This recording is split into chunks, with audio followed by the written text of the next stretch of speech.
Buenas noches. Decía Mariano José de Larra en uno de sus aforismos que el verdadero talento no ha de servir para saberlo todo y decirlo, sino para saber lo que se ha de decir de todo lo que se sabe.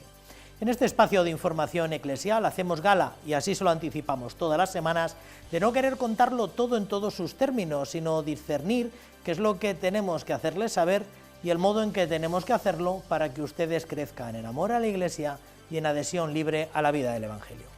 Ya saben que esto es Crónica de la Iglesia, el espacio semanal que les acerca la actualidad de la vida eclesial aquí en Radio Televisión Diocesana.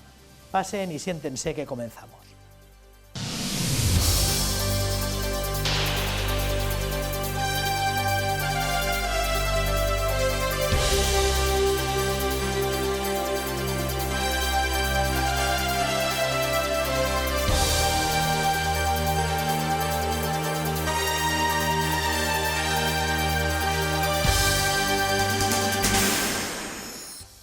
La semana pasada se cerraba con la celebración del Día del Misionero Diocesano. La toledana parroquia de Santa Bárbara acogía esta cita que aspiraba a ser, como en años anteriores, una tarde para rezar por todos los cristianos de la archidiócesis que se desempeñan en los diferentes continentes, de modo que todos sean conocidos y valorados, que podamos ponerle rostro. La celebración comenzó con una vigilia oracional en la que Ángel Luis Lorente, misionero en México, compartió su testimonio y seguidamente el señor arzobispo presidió la Eucaristía. La Delegación de Misiones ha celebrado el Día del Misionero Diocesano. La parroquia de Santa Bárbara de Toledo acogía los actos con motivo de esta celebración, que comenzó con la vigilia y con el testimonio del sacerdote misionero don Ángel Luis Lorente, a la luz de Evangelii Gaudium. Sueño con una opción misionera capaz de transformarlo todo, para que las costumbres, los estilos, los horarios, el lenguaje y toda estructura eclesial se convierta en un cauce adecuado para la evangelización del mundo actual, más que para la autopreservación. Tras la vigilia, el señor arzobispo de Toledo presidió la Santa Misa en la que concelebraron el obispo de Moyobamba, don Rafael Escudero, y el arzobispo emérito, don Braulio Rodríguez Plaza. Uno no va a ser misionero a hacer la guerra por su cuenta. Uno va a misiones a llevar el Evangelio, el gozo de ser de Jesús, el vivir la entrega a los hermanos, y va, pues como nos decían también tan preciosamente en el testimonio que se nos ha dado, pues va con esa teología revolucionaria, entenderlo de la toalla, de lo que ocurre en el cenáculo con la toalla. En su homilía, el prelado toledano explicó que los misioneros son hombres y mujeres enamorados de Jesucristo.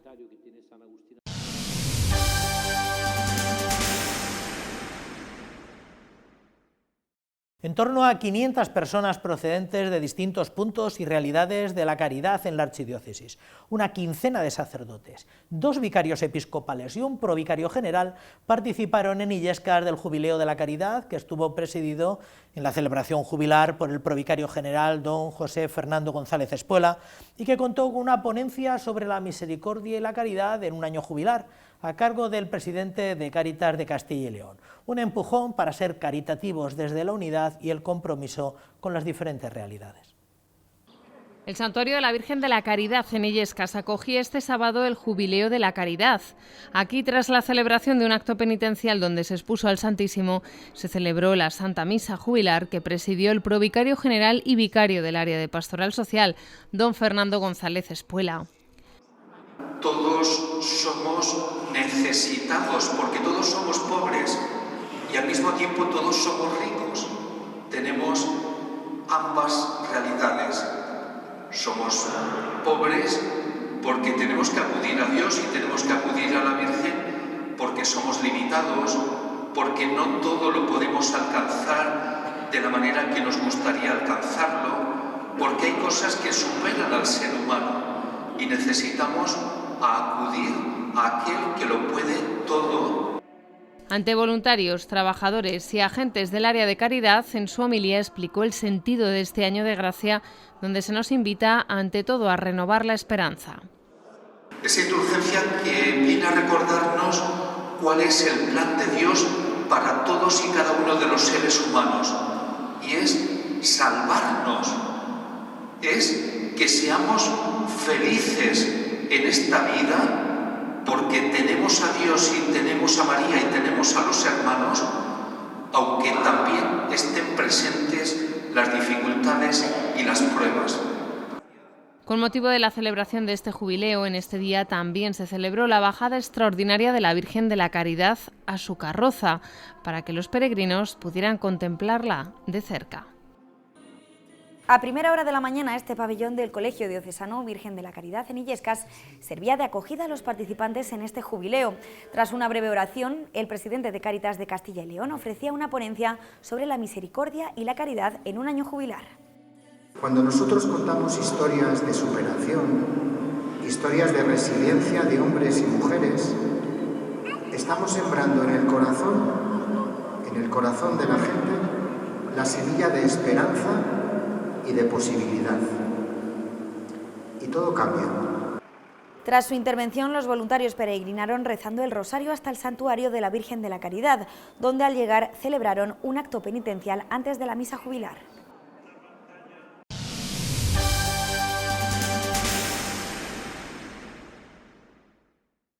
El Hospital Nacional de Parapléjicos, uno de los lugares de misericordia en este jubileo, acogió el pasado domingo la Pascua del Enfermo, un encuentro de sanación que estuvo presidido por el señor Obispo Auxiliar de Toledo y que coordina el Secretariado de Pastoral de la Salud este año junto al Secretariado de Pastoral de la Carretera, que también celebraba la jornada Enjugar las lágrimas, de acompañamiento a personas con secuelas por accidente de tráfico.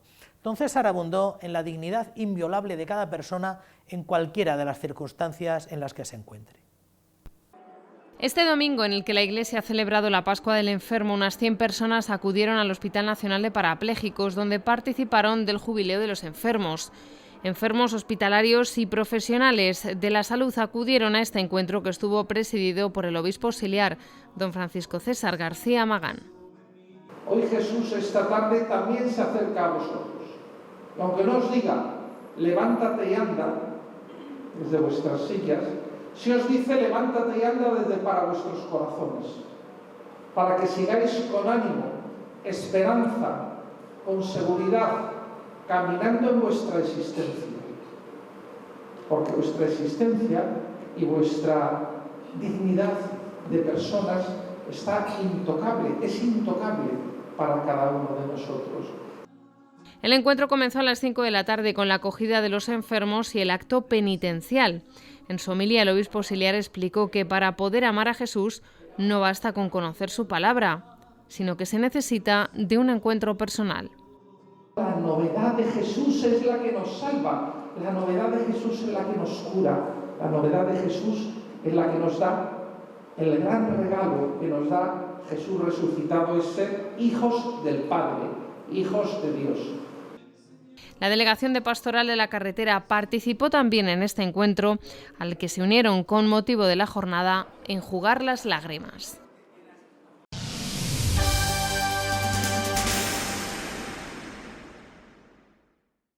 El Colegio Virgen del Carmen de Toledo acogió la semana pasada una solemne concelebración eucarística con motivo del bicentenario de la fundación de las Carmelitas de la Caridad, obra de Santa Joaquina Vedruna. La ceremonia fue presidida por el señor arzobispo, que invitó a toda la familia educativa a ser lámparas encendidas, al modo que lo fue la santa fundadora catalana. En torno al prelado se congregó en la célebre capilla del centro educativo un nutrido grupo de sacerdotes vinculados con esta obra educativa, además de alumnos, familias y profesores. El Colegio Virgen del Carmen Vedruna Toledo ha celebrado este jueves la Eucaristía con motivo del bicentenario de la fundación de la Congregación de las Hermanas Carmelitas de la Caridad. Alumnos, profesores, sacerdotes y familias participaron en la celebración que presidió en la capilla de este centro el señor arzobispo de Toledo. Aquí nos jugamos mucho. Por eso yo agradezco a todos los profesores, a todas las directoras, a todos los que han estado aquí trabajando y que sigan trabajando para que este colegio sea realmente una referencia cristiana y una referencia de buen hacer en toda la archidiócesis de Toledo. En el día de Santa Joaquina de Vedruna, el prelado toledano señaló que fue una mujer que no pudo vivir sin hacer el bien.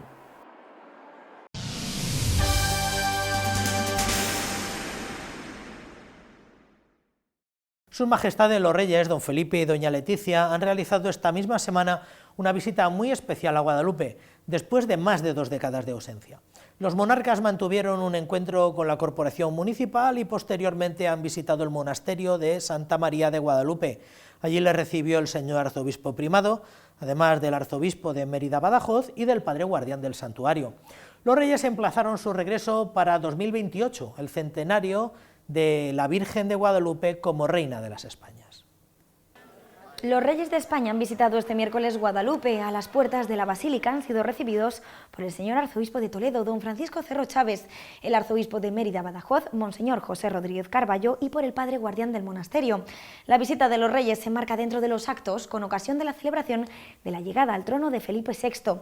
Las calles de Guadalupe estaban llenas de gente para ver a los monarcas, que han sido recibidos a su llegada por la presidenta de la Junta de Extremadura, María Guardiola, y otras autoridades. Han visitado también el ayuntamiento, una residencia de mayores, y han concluido con la visita al monasterio de Santa María de Guadalupe.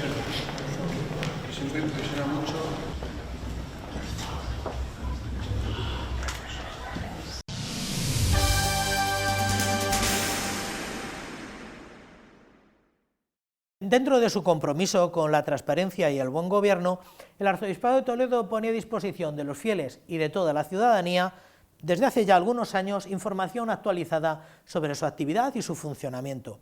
Pero es que además de las 39 diócesis españolas que han participado en el plan de evaluación de las webs institucionales que ha llevado a cabo la Universidad Autónoma de Barcelona, la nota media de las diócesis evaluadas ha sido un 6,25 y la Archidiócesis de Toledo ha logrado un 9,70, muy cerca de la perfección a la que aspiramos.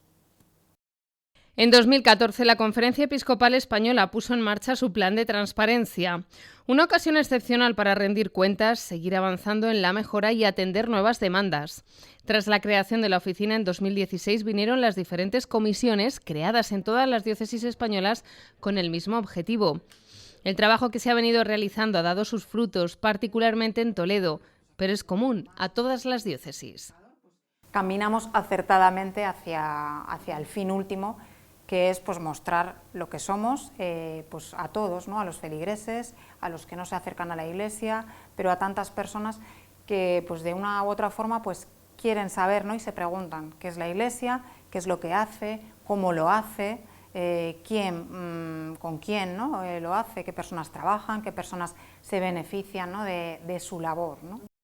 Dos entidades independientes como son la Fundación AZ y el grupo de investigación COMSET han hecho público su ranking de transparencia, donde la archidiócesis aparece posicionada en los primeros puestos. Toledo, en los dos análisis, en las dos evaluaciones, pues aparece en uno de los primeros puestos. Quiere decir, por un lado, oye, pues que es una diócesis en la que la transparencia se ha trabajado y se viene trabajando desde el principio, en la que otras muchas diócesis pues también pues se han fijado precisamente por eso, ¿no? Porque está haciendo bien las cosas, ¿no? en transparencia. En el caso del estudio de la Fundación AZ, el primer lugar lo ocupa la diócesis de Bilbao, seguida por la archidiócesis de Toledo y las diócesis de Zamora y Solsona. Igualmente, la archidiócesis se coloca entre las 5 primeras diócesis españolas con mejor puntuación en el índice de transparencia elaborado por la entidad independiente. Info participa, dependiente del grupo de investigación COMSET de la Universidad Autónoma de Barcelona. Además, Toledo es la única archidiócesis que ha acreditado los 34 indicadores aprobados en esta primera oleada correspondiente al último semestre del año 2024.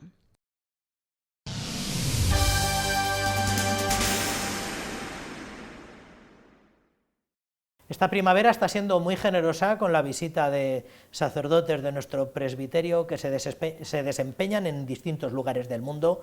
Hemos recibido estos días atrás no pocos que están llevando a cabo su tarea pastoral en distintas localizaciones de Hispanoamérica, y también tenemos la oportunidad, la grata sorpresa de tener con nosotros de alguien que está trabajando al servicio de la Santa Sede, se desempeña en tareas pastorales allí en la Ciudad Eterna. Tenemos el gusto, el privilegio, como les decía, de contar esta noche con la presencia de don Salvador Aguilera López. Don Salvador, buenas noches. Muy buenas noches, contento de estar en esta que considero mi casa. Muy bien. ¿Qué tal por la Ciudad Eterna? ¿Qué tal por Roma? Pues muy bien, ha sido unos días bastante movidos, una experiencia de fe se ha visto cómo la Iglesia vibraba en agradecimiento por el Papa Francisco todo este tiempo de su pontificado. Hemos visto la respuesta de la gente, cómo ha ido a agradecer, ¿no?, al mismo Papa, a rezar por él, y luego hemos vivido esa fumata blanca. Fíjate que en la época de Internet y de redes sociales todos estaban mirando a una chimenea. Sí. Probablemente el conclave más seguido de la historia, por las circunstancias, por la coyuntura histórica y también por el despliegue de medios de comunicación. Pero vamos a hablar un poco de usted, don Salvador, natural de Ronda del año 82. Así es. ¿Cómo era el hogar de los Aguilera López? Bueno, siempre mis padres recuerdan el año del nacimiento con naranjito, porque fue el mundial en ese año. Y bueno, mi infancia creció en el entorno de la parroquia de San Cristóbal. Fui monaguillo ya con 7 años, la comunión la hice el 17 de mayo del 92 y hoy justo el 23 de mayo fui confirmado por el cardenal Álvarez Martínez, o sea que estoy de aniversario en esta fecha. Los sacramentos de iniciación cristiana los recibí todos en mayo. Y en ese entorno y entorno de cofradías fue creciendo mi vocación al sacerdocio hasta que entré en el seminario menor en 1995. Eso le iba a decir, ¿por qué sacerdote? ¿O cuándo recuerda los primeros, como la primera inquietud, la primera intuición sobre el sacerdocio? ¿Cuándo lo recuerda? Pues creció en torno a este sacerdote, don Alonso Ros, que todavía vive, y era un sacerdote muy entregado a la gente, a la parroquia, y me gustaba ayudar en la Eucaristía, y así fue creciendo mi vocación. Era sorprendente cuando me ordené ver a don Alonso ayudarme a mí en la parroquia. Era él el que traía las vinajeras al altar, y la verdad que a mí se me saltaron las lágrimas a ver cómo yo, cuando tenía 7, 8 años, no llegaba al altar casi para poner las vinajeras, y ahora era mi anciano párroco el que me ayudaba a mí a celebrar la Eucaristía.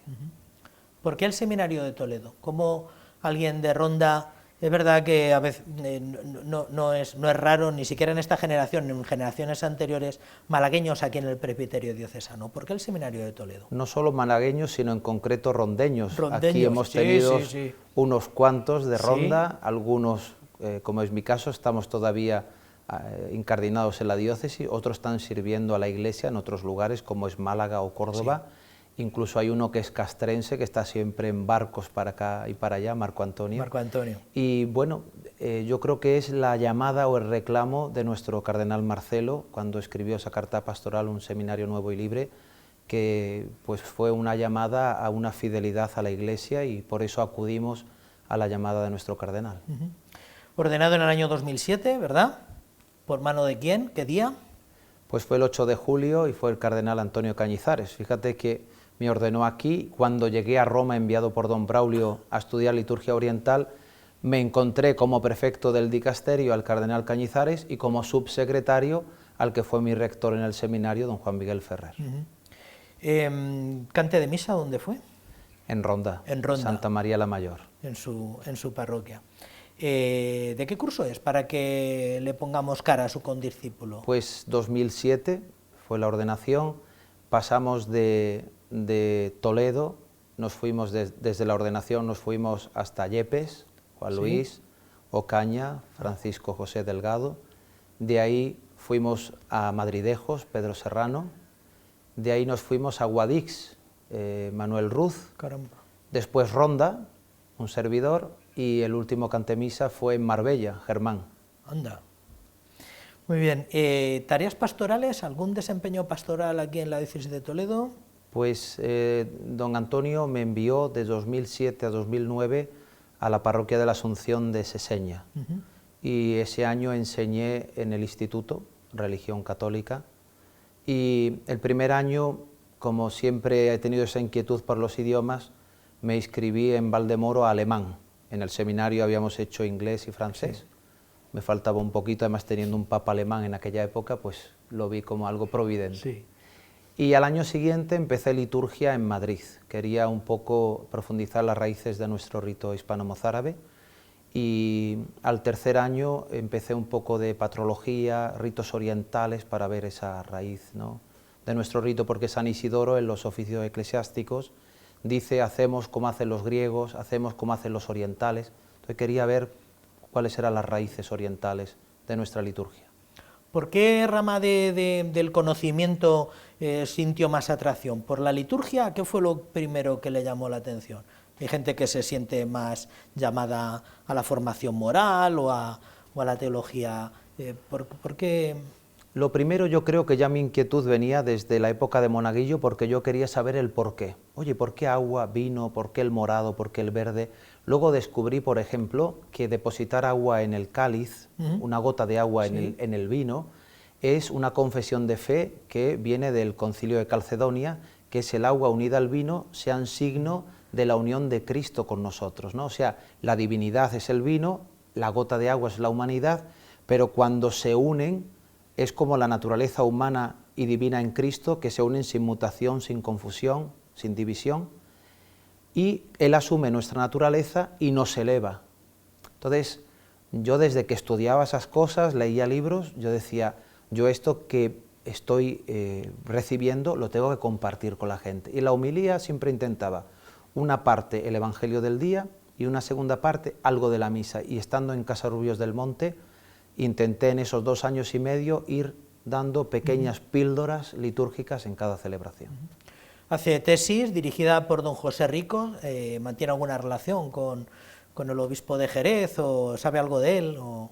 Evidentemente, y más aún, es andaluz desde Granada y ahora está en una diócesis que es limítrofe con Ronda, porque... Y muy feliz. Eso es. Y muy feliz. Y además tienen un buen cardenal, el cardenal Mendoza es un brandy muy bueno. Muy bien, y después de hacer tesis en San Dámaso, ¿verdad? ¿Cómo va para Roma, Salvador? Bueno, después de la tesis, don Braulio me permitió hacer el bachillerato de literatura cristiana y clásica San Justino, fui de la primera promoción que hubo, y el año siguiente pedí hacer el bienio de patrología, pero llegué hasta el 3er semestre, no pude hacer el 4º porque don Braulio me dijo, quiero que vayas a Roma, que vivas en el Pontificio Colegio Ruso, que estudies en el Pontificio Instituto Oriental y veas las raíces de Oriente y Occidente en común y que aprendas desde dentro el rito bizantino y que vivas esa simbiosis de la ortodoxia y el catolicismo. Conviví en esos años con grecocatólicos y también con sacerdotes ortodoxos del Patriarcado de Moscú. O sea, que nunca fue al colegio español. Estuve 6 meses, desde febrero hasta junio, mientras había plaza en el colegio ruso. En el colegio ruso. ¿Y allí cuál fue la formación? Una licenciatura en liturgias orientales fue lo que consiguió allí. Eso es, la ventaja de ese instituto es que cada uno de los ritos era explicado por alguien que era de ese rito. Por ejemplo, el rito copto venía un franciscano del Cairo, el rito etíope era el padre Abuna Tedros, que venía también de Etiopía. Caramba. Entonces, cada uno de los ritos, y luego el que fue mi director de la tesis de licencia en el oriental, era un monje de Montserrat, Manuel Nin, natural del Vendrell en Tarragona, pero que era rector del Pontificio Colegio Griego y que hace unos años el Papa Francisco lo nombró exarca de los católicos de rito bizantino en Grecia. Caramba. ¿Y es el que dirigió también su tesis? ¿O? La tesis Elementos Orientales en el Ordo Misa Hispano-Mozárabe. ¿La última tesis que presentó o el último trabajo fue en la Santa Croce, me parece recordar? Todos recibimos las fotos con esas singulares togas. ¿Y esto qué era? ¿Ya una tesis sobre qué? Las anteriores eran de licencia y esta era tesis doctoral sobre la instrucción calendaria particularia, génesis y comentario. Es la instrucción, nosotros tenemos el calendario romano general, que es el que vige sobre Adviento, Cuaresma, la solemnidad de Cristo, María y de los santos, pero todo lo que no es universal se llama particular. Por ejemplo, el calendario propio de Toledo, el propio de las misas de Toledo, la liturgia de las horas de Toledo, todo eso está regido por esta instrucción. Entonces, lo que hice es estudiar la Génesis, había una instrucción anterior de Juan 23 a Rubricandum Codicem, y en el apéndice hice el elenco de calendarios existentes desde el 70 hasta el día de hoy, de naciones y diócesis de todo el mundo. Caramba. Porque publicaba ya en Roma el calendario mozárabe, me parece recordar, ¿o cómo era? Ya desde aquí los primeros años, solo que al final uno, si se dedica todo, al final a nada, pues estuve unos 10 años junto a Adolfo Iborra Robla, publicando la Epacta del rito mozárabe. Eso, la Epacta del rito mozárabe. Y a toda esta bigarrada formación teológica multidisciplinar se une algún curso de arqueología paleocristiana, ¿no? Me parece recordar. Sí, la ventaja de vivir en el Instituto Oriental es que a la vuelta estaba el Pontificio Instituto de Arqueología Sacra. Todo ello fue construido por el Papa Pío XI. Entonces, este curso de los sábados era muy interesante porque te explicaban cosas de arqueología y te llevaban a las catacumbas, no solo las que visita el común mortal, sino otras que por difícil acceso se abrían solo para nosotros y teníamos que ir con linternas y cuidado. Y le explicaban todos los sarcófagos y todas aquellas historias en la que les anticipó don Juan Pedro, ¿verdad? Como a todos los que nos formamos aquí en Toledo. Aún recuerdo las diapositivas de don Juan Pedro en Historia del Arte Cristiano. El Buen Pastor y todas esas. Sí tengo una anécdota con respecto a la arqueología, que el día de la elección del Papa Francisco estaba con el profesor Humberto Utro en el Museo Vaticano, nos estaba explicando el Buen Pastor. Es un laico siciliano formado en patrología. Estuvo 2 horas hablando del Buen Pastor, de toda la simbología que tiene, las reminiscencias de la, digamos, historia grecolatina, y dijo, ahora hay fumata, iros a la plaza por si acaso, y fuimos testigos en un 13 de marzo de la elección del Papa argentino. Que fue su primer cónclave allí, claro. Este reciente ha sido el segundo cónclave. Lleva ya 2, con toda la broma, porque lleva en Roma ¿cuánto tiempo? Llegué en 2012, 13 años. Lleva 13 años en Roma. Bueno, pues además de toda esta formación y de estar habilitado también para llevar causas de verdad, en las causas de los santos, allí se desempeña en tareas. ¿Cómo empieza a hacer cosas uno allí en la Santa Sede? Además de estudiar y de formarse en todos esos centros tan interesantes todos, ¿cómo uno empieza a trabajar o cómo empezó usted a trabajar? Salvador. Bueno, pues cuando el cardenal Cañizares pidió a don Braulio que al regresar a Toledo, Juan Manuel Sierra, pues que necesitaban un sacerdote de lengua española, y el cardenal Cañizares pidió que don Braulio fuera generoso y que Salvador Aguilera, que estaba allí ya en Roma, pues pasara del Instituto Oriental al Dicasterio para el Culto Divino. Y elegí la fecha, el 7 de octubre, Día de la Virgen del Rosario.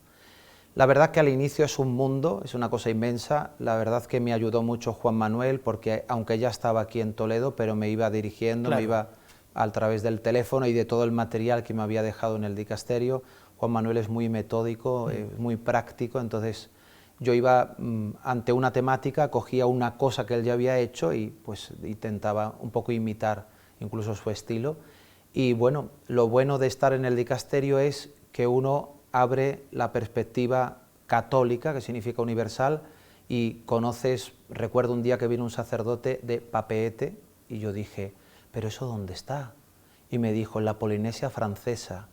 Abrimos Google Maps y él tarda 24 horas de vuelo, sin contar las horas de aeropuerto, para llegar desde la Polinesia Francesa hasta Roma. Pero es impresionante todo lo que uno puede aprender en estos años. Y cuando uno empieza allí, porque le reclaman y uno le parece bien y le dicen, ¿cómo se llama ese oficio? Secretario de... ¿Cómo se llama ese oficio? Normalmente los que trabajamos en la curia se llama oficial. Oficial. Oficial. Luego ya dentro del dicasterio, depende de lo que desempeñes, pues hay minutante, escritor. Entonces los años desde que empecé en octubre del 13 hasta hace 4 años he sido el oficial para la lengua española. Hace 4 años, cuando el Santo Padre aceptó la renuncia, el cardenal Robert Sará eligió al entonces arzobispo secretario Arthur Roch como prefecto del dicasterio, luego lo nombró cardenal, y él sí me eligió como secretario personal. Recuerdo una anécdota, cuando el cardenal Roch me pidió ser su secretario, le dije, tengo que consultarlo con el arzobispo de Toledo. Claro. Llamé a don Francisco Cerro, le consulté y me dijo, acepta. Le dije, solo una condición, que en el Consejo Episcopal usted diga, Salvador ha dicho que está dispuesto o seguir en la curia o venir a Toledo. Porque al final, como que hay etapas en la vida, ¿no? Y yo lo que quiero es servir a la Iglesia, sea en Toledo, sea en Roma, pero no estar aferrado a ningún cargo. Estuve en el dicasterio con Monseñor Cañizares, con la marcha de Monseñor Cañizares lo asume Monseñor Sará, ¿verdad? Así es. Y también continúa en la misma... Eso se procede como en el mundo institucional, uno pone su cargo a disposición, ¿no? ¿O cómo se hace? ¿Se hace así? Así es, si digamos los que trabajamos en el dicasterio, si no hay una orden contraria, pues el prefecto como que admite a los que están. Evidentemente, cada uno que viene quiere traer a una persona de su confianza para una lengua determinada o trae su secretario personal. O sea, que no se pone por escrito, pongo mi cargo a disposición, sino No. se da por hecho que estamos a disposición de él, y si no dice nada es que sigue contando con... Y después, Monseñor Roig, ¿en qué dicasterio está? ¿En este mismo también?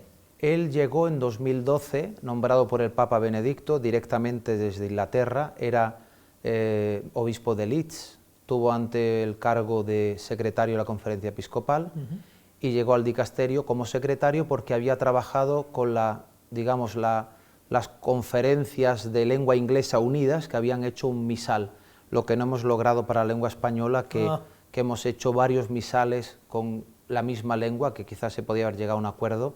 Posteriormente sí se ha hecho, porque el misal español se ha hecho una versión para Perú, Colombia, donde hay un español de América con el ustedes, eso sí se ha llegado a un acuerdo. Recientemente con presbíteros de Moyobamba estuvimos hablando empezamos bromeando con el ustedes y acabamos hablando de... Pero Monseñor Roig entonces logró que se hiciera unánimemente un misal en lengua inglesa y pues él estuvo el tiempo del cardenal Cañizares, el tiempo del cardenal Roig, y por eso el Santo Padre, viendo que él era, digamos, el que sostenía a los prefectos como arzobispo, lo nombró prefecto hace 4 años.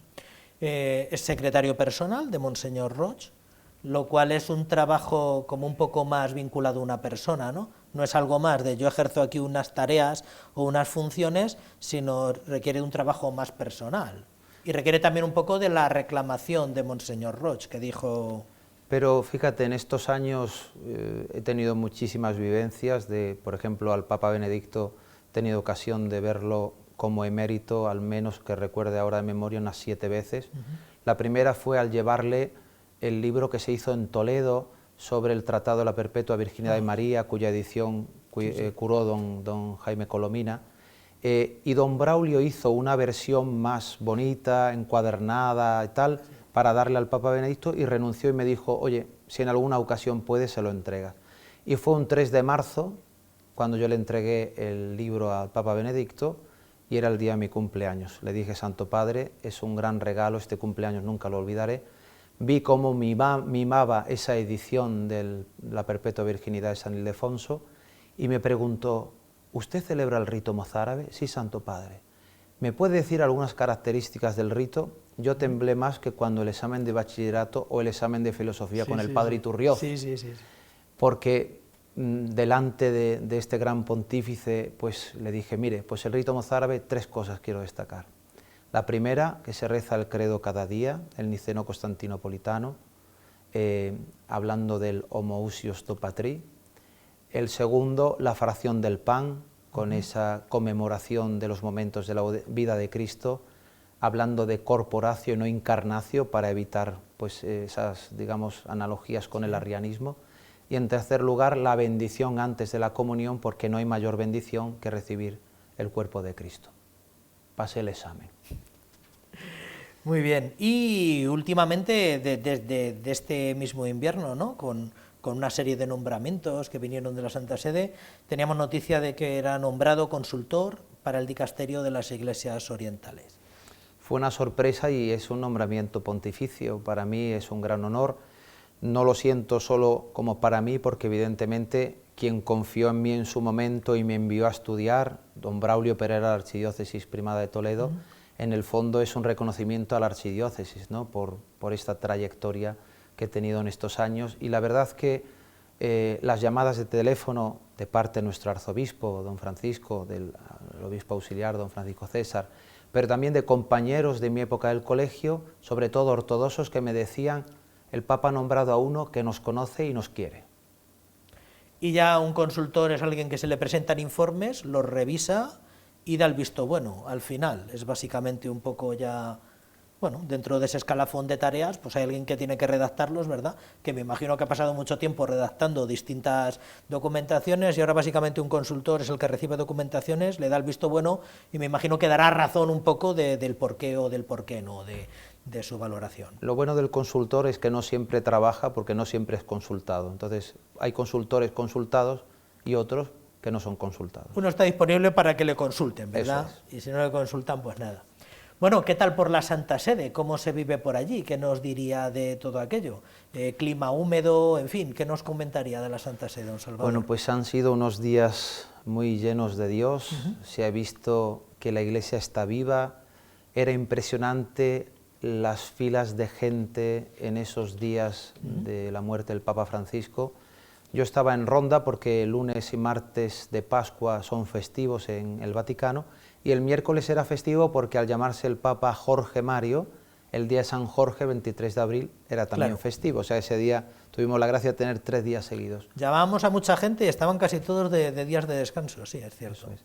Pues estaba visitando mi colegio con mi profesora de quinto de GB, porque me apetecía, se lo dije, señorita Socorro, me apetece que volvamos al colegio, veamos las aulas y la verdad que fue impresionante y visitando el aula de religión estaba todavía Inmaculada, que fue mi profesora, que lleva 27 años de profesora de religión y está a punto de jubilarse. Caramba.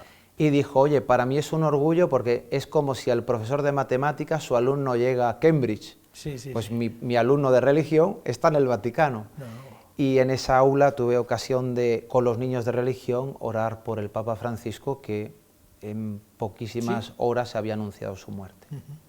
De Monseñor Prevós, aquí todo el mundo últimamente es amigo de Monseñor Prevós, no se va a creer, que aquí los que lo han tratado muy poco y los que todo el mundo asegura haberlo conocido, usted lo ha tratado, había tratado a León XIV, lo había tratado anteriormente a Monseñor Prevós. Evidentemente en la curia nos conocemos todos, ¿no? Porque al final cuando voy con alguno de Toledo por la calle, pues uno saluda al de la panadería, al del bar, porque es un pueblo al final, nos conocemos todos, ¿no? El cardenal Prevós llegó a Roma hace 2 años y ha residido hasta hace 2 meses en Vía de Porta Angelica. Yo vivo en Borgo Angelico. Entonces, cuando iba a la oficina, en diversas ocasiones me lo he encontrado. Después sabéis que el dicasterio para el culto divino está en el primer piso, en el segundo está el dicasterio para los obispos, en el cuarto el dicasterio para las causas de los santos, perdón, tercero, y en el cuarto textos legislativos. Entonces, siempre nos cruzamos en el ascensor y el cardenal Prevós, pues cuando subía a su dicasterio, en muchas ocasiones, al llamar al ascensor y abrirse las puertas, me encontraba a su eminencia con el secretario, quien me iba a decir que ese cardenal que encontraba ahí y que encontraba en el supermercado para hacer la compra, igual que yo, era el futuro León XIV. Muy bien. ¿Qué impresión, cómo está la cosa por allí? ¿Qué impresiones hay? Hasta donde me imagino que pueda contarnos. ¿Cómo lo están viviendo? ¿Cómo están viviendo estos primeros aledaños de pontificado? En la curia hay un clima de serenidad porque evidentemente vemos que el Señor, después del Papa Francisco, nos envía al Papa León.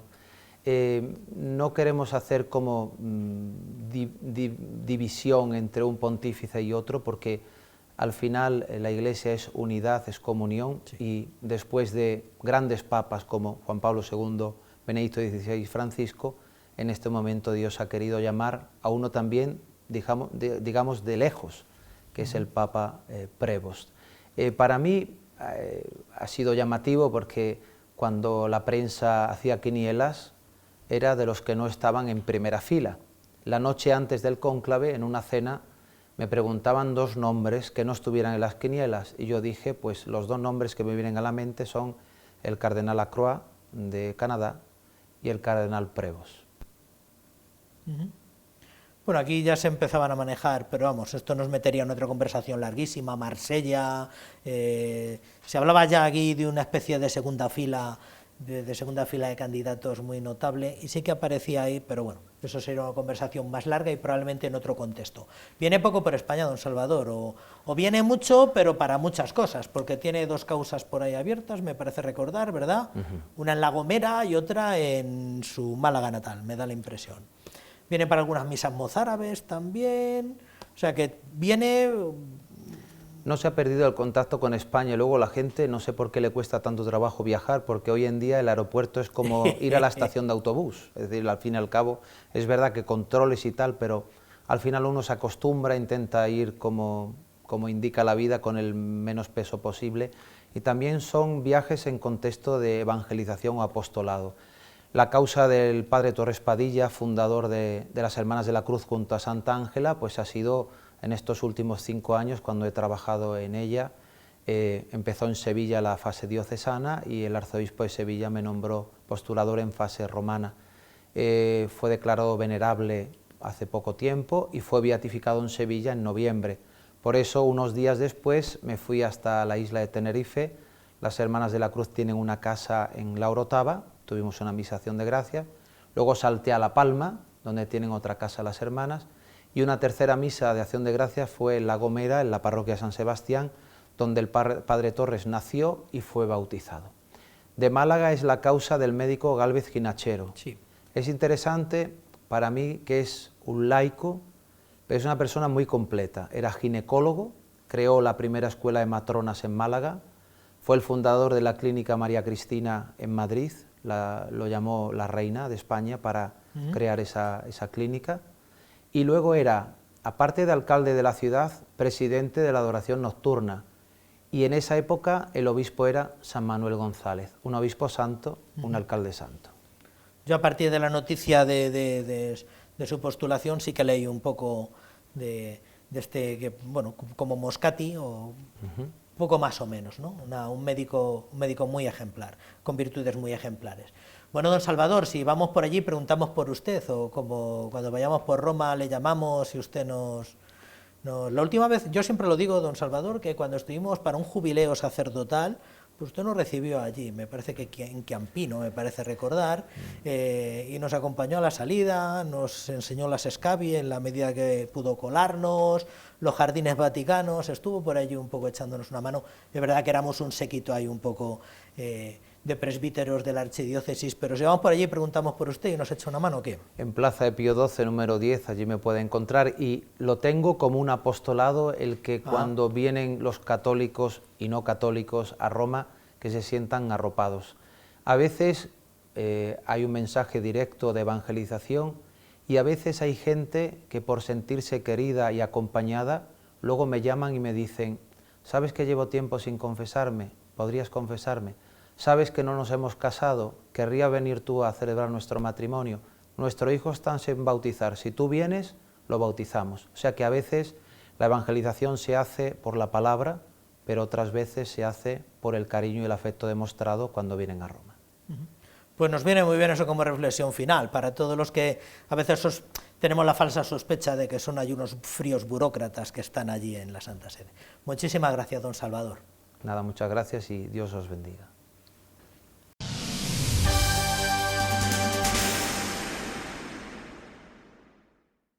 Esta semana tuvo lugar en el trascoro de la catedral la campaña de publicidad institucional creada para potenciar el 8º centenario del templo gótico primado. Un plan de comunicación que lleva por título Un corazón que late 800 años después. El próximo año, 2026, este templo cumple 800 años. Ya desde el pasado año comenzaron los primeros actos, pero esta campaña aspira a ser el pistoletazo para la repercusión social y cultural de un selecto catálogo de eventos que en los próximos meses y en los próximos años conmemorarán esta efeméride.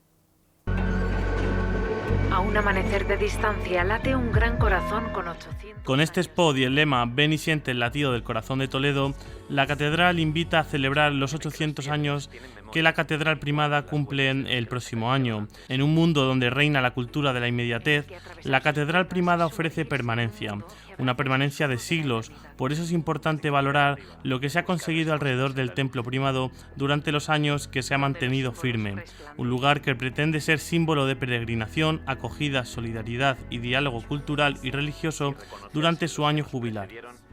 Se concederá, si Dios quiere, está concedido por la Santa Sede, por el Santo Padre, para que se viva de verdad esa fe que nos han transmitido todos nuestros antepasados. Es algo que está vivo hoy y eso es lo que queremos transmitir, que sigue vivo ese sentido de fe, esa espiritualidad y esa vivencia que hace que el hombre sea más hombre y que dé sentido a su vida. Con la dirección del estudio Ábside Media, desde el Templo Primado se pretende dar visibilidad a este acontecimiento histórico, una propuesta que de momento se difundirá exclusivamente a través de redes sociales. El señor arzobispo de Toledo, don Francisco Cerro Chávez, ha mandado un mensaje de compromiso con este histórico aniversario. Este es nuestro compromiso del que todos ustedes son testigos privilegiados. Dios quiera que sean muchos los que con este motivo de esta efeméride se encuentren con Dios, con la historia y con la belleza. Jesucristo, como decía Dostoyevsky, es la belleza que salva. Con esta campaña se hace un llamamiento abierto a todo el mundo para que visite el Templo Primado y gane así el jubileo. Una invitación que tanto desde la Archidiócesis como desde el Cabildo Primado hacen extensiva también al Papa León XIV para que visite el Templo Primado durante este centenario. Se bañan de color en el faro de los siglos.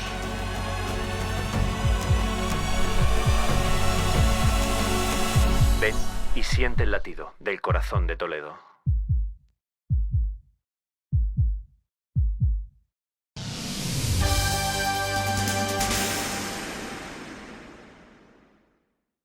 La sede del Instituto Teológico San Ildefonso ha acogido este mismo viernes la tercera edición de las Jornadas de Teología Espiritual, organizadas por el Centro de Estudios de Teología Espiritual, el célebre CETE. La edición de este año, Jubileo de la Esperanza, se centra en el sentido más personal y espiritual de esta virtud, que es Cristo mismo. A través de 3 ponencias que se han embotellado en una misma tarde, se ha abordado la esperanza desde el punto de vista teológico, pero buscando una perspectiva intelectual y vivencial al mismo tiempo. El Centro de Estudios de Teología Espiritual Cardenal Marcelo González Martín coordina la tercera jornada de Teología Espiritual que se celebrará en la tarde del próximo viernes 30 de mayo. Teniendo en cuenta el año jubilar, el lema escogido es Jesucristo, esperanza viva.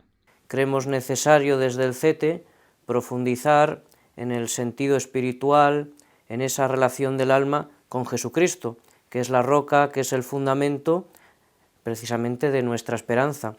Y además, no una esperanza en algo, sino una esperanza en una persona viva. A las 4:30 de la tarde comenzará en el Salón de Actos del Seminario Mayor San Ildefonso de Toledo la primera de las intervenciones, titulada La razón de vuestra esperanza, a cargo del sacerdote legionario de Cristo, don Ángel Espinosa de los Monteros. Del que podemos decir que es un hombre, yo creo que conocido, porque siempre flash de sus intervenciones en YouTube, en redes sociales, se han hecho virales. Es un hombre el que puedo decir que está muy preparado, un sacerdote preparado, con estudios tanto de filosofía como teología en Roma, y que tiene un amplio bagaje en tema de conferencias, charlas, pláticas, sobre todo de temas matrimoniales, de temas de bioética, pero también en asuntos de vida espiritual. A las 6 de la tarde será la Santa Misa en la capilla del seminario que presidirá el señor arzobispo de Toledo y después el sacerdote don Francisco Juan Martínez, deán de la Catedral de Jaén, tomará la palabra para hablar sobre la historia y la teología de la gracia, de la indulgencia jubilar. Creemos necesario desde el CETE profundizar en el sentido espiritual, en esa relación del alma con Jesucristo, que es la roca, que es el fundamento precisamente de nuestra esperanza. Y además, no una esperanza en algo, sino una esperanza en una persona viva. Por último, la jornada concluirá con la ponencia del padre Ángel Espinosa de los Monteros sobre poner la esperanza en las promesas de Cristo y será a las 8:15 de la tarde. La primera parte de las terceras jornadas de espiritualidad podrán seguirla en directo a través de Radio Santa María de Toledo y Canal Diocesano de Televisión.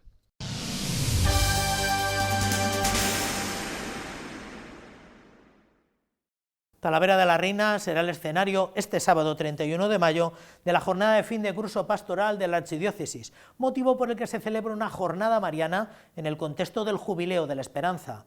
La cita jubilar conlleva la salida procesional de la patrona de la ciudad, la Virgen del Prado, que formará parte de un gran encuentro de imágenes y advocaciones marianas. El centro de la mañana jubilar será la celebración de la misa a las 11:30 en el Parque de la Alameda, que presidirá el señor arzobispo y que podrán seguir por esta sintonía, la del canal diocesano. La ciudad de Talavera de la Reina acoge mañana la jornada fin de curso de la Archidiócesis de Toledo, motivo por el que se propone una jornada mariana ante el año jubilar. Este encuentro conlleva la salida en procesión de la patrona de la ciudad de la cerámica, Nuestra Señora del Prado. El encuentro dará comienzo a las 10 de la mañana y junto a la citada imagen desfilarán otras advocaciones marianas con patronazgo en las diferentes localidades de la comarca de Talavera de la Reina. El recorrido se llevará a cabo desde la Iglesia Colegial de Santa María la Mayor hasta el Parque de la Alameda. La Virgen del Prado habitualmente no sale en procesión, por eso el que haya una salida de la Virgen en Talavera es ya un acontecimiento. De hecho, la última vez que salió la Virgen del Prado en procesión fue en el año 2011 con motivo del 8º centenario de la Colegial. Hoy ha salido la Virgen del Prado desde su basílica hasta la Colegiata, donde permanecerá hasta mañana. Era una buena ocasión para que, tirando de la piedad popular, que el Papa León, en su reciente intervención con los cardenales, destacó como uno de los elementos importantes para la vida de la Iglesia de este momento, pues tirando de esa piedad popular, veíamos que era una ocasión estupenda para invitar a todos los fieles de Talavera y de la comarca a vivir el jubileo. En el Parque de la Alameda será a las 11 de la mañana cuando comience la Santa Misa. El acto central será la celebración de la Eucaristía, presidida por nuestro arzobispo, en la cual pues, él mismo quiere dar un impulso y poner en manos de nuestra Madre, la Virgen María, pues lo que es esa corazonada grande y esas corazonadas grandes de nuestro arzobispo en relación con el sínodo diocesano. El señor arzobispo de Toledo ha dirigido una carta con motivo de la jornada diocesana de fin de curso, donde anima a los fieles a unirse a esta jornada festiva, que será una ocasión propicia para fortalecer nuestros lazos como comunidad cristiana y para poner en manos de nuestra Madre el sínodo diocesano.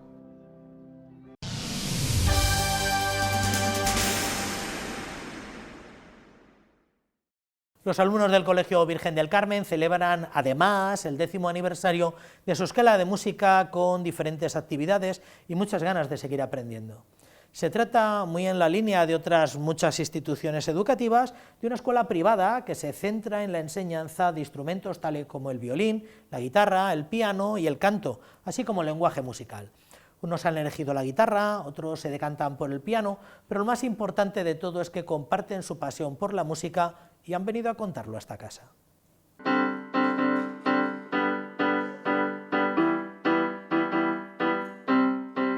Que hay talento para dar y tomar en el Colegio Virgen del Carmen es algo que de sobra saben nuestros telespectadores. Nos contaron cómo los alumnos de cuarto de la ESO preparaban el concierto en sintonía y acudimos a mostrárselo.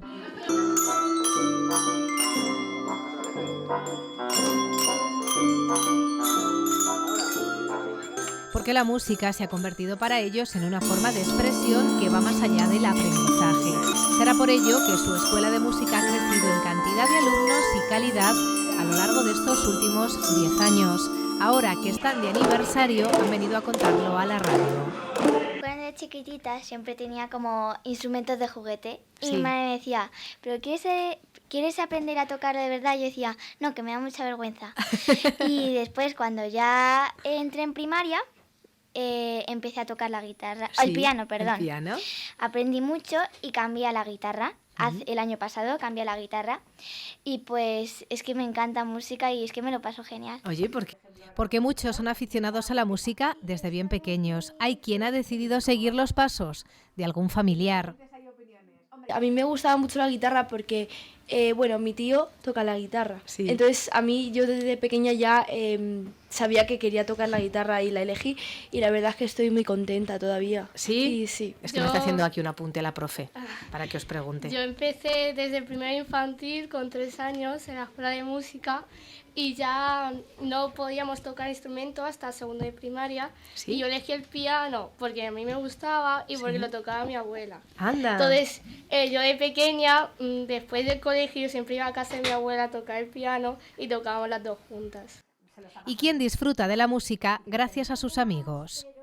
Empecé a tocar el piano porque vi a mis 2 mejores amigas. ¿Sí? Y me gustó mucho y ahí es cuando empecé.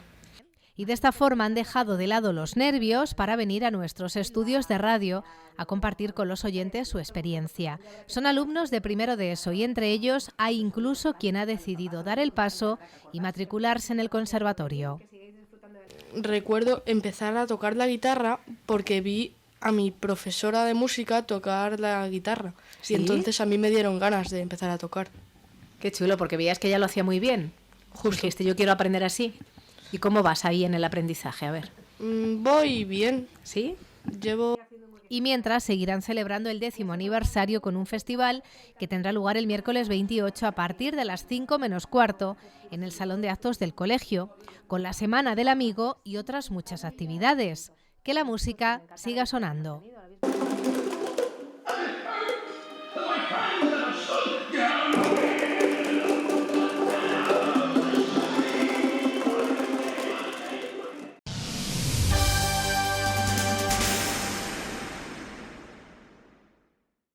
El Centro de Estudios Superiores Juan Pablo II y el Colegio Virgen del Carmen en Toledo han firmado un convenio de colaboración donde este centro cede parte de sus aulas renovadas y adaptadas para impartir cursos de empleo. De momento pueden ofrecer el certificado de profesionalidad en atención sociosanitaria, pero también brindará ventajas a efectos de matrícula para los alumnos de Carmelitas. Una colaboración que esperan sirva para ampliar la oferta formativa en nuestra ciudad con la implantación de nuevos cursos en un futuro cercano. En el año 2017-2018, este centro acometió unas obras de reforma integral para poder ofrecer formación profesional básica y superior, dirigida sobre todo a alumnos con necesidades específicas.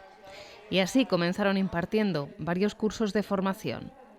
En el mes de julio del 2024, el Centro de Carmelitas de Toledo tenía una FP para alumnos con necesidades educativas especiales de alojamiento y lavandería y agrojardinería. Estaba concedido por la Consejería de Educación, pero nos comunican que al ser centro concertado no es posible la subvención de ningún tipo a este tipo de proyecto. Entonces, bueno, pues teníamos todas las instalaciones ya reformadas, con todo el mobiliario, con todas las instalaciones. Y la idea entonces de la institución era aprovechar pues, toda la reforma integral que se hizo en el 2018, ampliando instalaciones, para FP superior. Ante esta situación, en el Centro de Estudios Superiores Juan Pablo II surge la necesidad de encontrar unas instalaciones adaptadas y con posibilidades para acoger el área de empleo. Buscamos otro sitio donde poder impartir nuestro certificado de profesionalidad de atención sociosanitaria a personas dependientes. Nos enteramos que Carmelitas tenía unos espacios maravillosos para impartir ese tipo de actividades de enseñanza, pero que ellos lo iban a hacer a través de la FP básica. Y pues providencialmente, cuando a ellos les denegaron esa posibilidad, coincidimos la directora y yo y estuvimos hablando de nuestro proyecto educativo, le pareció razonable y en fin, pues hemos hecho un acuerdo de colaboración. Y así surge el acuerdo entre el CES Juan Pablo II y el Colegio Virgen del Carmen en Toledo. Un convenio de colaboración por el que, a cambio del uso de las instalaciones y de la habilitación de la Escuela de Empleo, los alumnos de Carmelitas disfrutarán de una serie de ventajas en su matrícula. Hemos llegado al acuerdo de ser el centro, todas las instalaciones que teníamos recién reformadas, emplearlas como centro de empleo para certificados de profesionalidad, y el primero que se ha puesto en marcha ha sido el de atención sociosanitaria y ayuda a dependencia, que era uno de las visiones de nuestra fundadora, que era la enseñanza y el otro la rama sanitaria, con lo cual pues es un proyecto hecho vida de nuestra propia fundadora. Y por otro lado, pues el hacer un convenio de colaboración con condiciones pues buenas, tanto económicas como de privilegio en plazas para nuestros alumnos. De momento será el certificado de profesionalidad de atención sociosanitaria a personas dependientes el que se ofrezca. Pero desde ambas instituciones esperan que en un futuro no muy lejano esta colaboración pueda ampliar la oferta de formación en esta escuela de empleo. Muy bien, pues hasta aquí esta crónica eclesial de estos últimos 7 días. Todo esto y mucho más pueden volver a verlo en nuestro canal de YouTube. No quería terminar sin recordarles, como siempre, que la única manera de sacar adelante todo esto y mejorarlo es gracias a su colaboración y a sus aportaciones. Pueden hacernos llegar sus donativos accediendo a Bizum e indicando el código de la Radio Televisión Diocesana, que es el 10766, y de este modo enviar una cantidad que nos ayude. Muchas gracias a todos los que ya lo van haciendo. Les emplazamos a una nueva entrega de Crónica de la Iglesia, ya para el próximo fin de semana, aquí en el mismo sitio y a la misma hora. Hasta entonces, que tengan una buena semana y, como siempre, que sean felices.